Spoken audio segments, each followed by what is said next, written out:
પરિવાર એ જ છે કે જ્યાં પ્રેમ હોય છે અને એ જ પ્રેમમાં બલિદાન, જ્યાં આપણે પોતાના માટે નહીં પરિવાર માટે જીવીએ છીએ. પણ શું એ જ પ્રેમ ક્યારેક દુઃખ પણ પહોંચાડી શકે છે? અને શું આવી જ મુશ્કેલીમાં પરિવારનું સાચું મહત્વ સમજાય છે?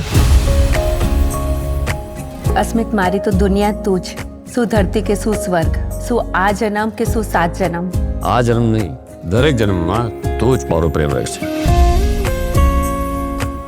તારા માટે સરપ્રાઈઝ છે. ક્યાં છે? આજ બેસ્ટ સરપ્રાઈઝ એવર બ્રો. અરે મારા બંને દીકરાઓ પ્રત્યે મને બહુ માન.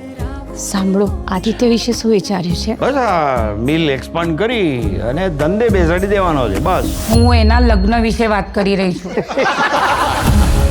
રાધિકા, હવે તારે આવવાનું છે. ચેલેન્જ કરીશ તો હું પહોંચી જઈશ. કયા મુહૂર્તની રાહ જોઈ રહ્યો છે? બેસી તું વાત કરે, ધેટ્સ ધ રાઈટ મોમેન્ટ. કર ને. પ્લીઝ. આદિત્ય, અસ્મિતે તારા માટે આ વર્કસ્પેસ ડિઝાઇન કરી છે. પ્રોડક્શન શરૂ કરવાની તૈયારી કરો. What's the actual point? I mean, છેવટે તો આપણે દાણા પીસીને તેલ જ કાઢવાનું છે ને. આ વર્ષોથી દાણા પીસીને આ જે તેલ કાઢવાનો ધંધો કર્યો ને, એના લીધે જ આ સંઘવી પરિવારનું નામ થયું છે.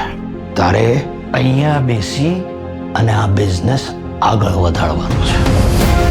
પણ બધાથી ઉપર છે આપણો પરિવાર. પરિવારથી કશું જ મોટું નથી. મેં તો ના જ પાડી હતી કે છોકરાઓને ભણવા ગણવા પણ વિદેશ ના જ મોકલાય. આપણો જમાનો જુદો હતો અને આજનો જમાનો જુદો છે. આ શું છે ભાઈ? તારે દાણામાંથી તેલ નથી કાઢવું ને, કાંઈક મોટું કરવું છે. એટલે આ સમથિંગ બિગ. પણ ભાઈ તું કહેવા એમ માંગે છે કે તમે લોકો અમારી સાથે નથી રહેવાના? બેસતી એવું નથી. તો કેવું છે? જિંદગીમાં પહેલી વાર તું તારી ફરજ ચૂક્યો છે. ધંધો ધંધાની જગ્યાએ અને લાગણી લાગણીની જગ્યાએ.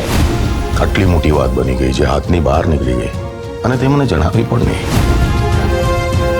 અને મારા માટે મોટા દુઃખની વાત કોઈ ન હોઈ શકે કે મેં તમને નિરાશ કર્યા.